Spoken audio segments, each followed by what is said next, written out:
ഇവിടെയായിരുന്നു പഴയ മാർക്കറ്റ് ഇരുന്നത്. അവിടെയൊക്കെ ഷോപ്പിംഗ് കോംപ്ലക്സ് ആയി മാറിക്കൊണ്ടിരിക്കുന്നു.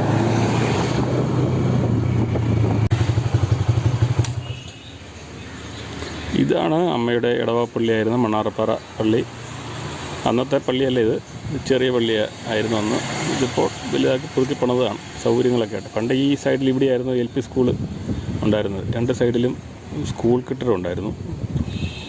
പിന്നീട് സൈഡിൽ അതൊക്കെ പൊളിച്ച് മാറ്റി അപ്പുറത്തോട്ട് സ്കൂൾ മാറ്റി പണിതാണ്. ആ കാണുന്നതാണ്, ഇതാണ് സ്കൂൾ കെട്ടിടം.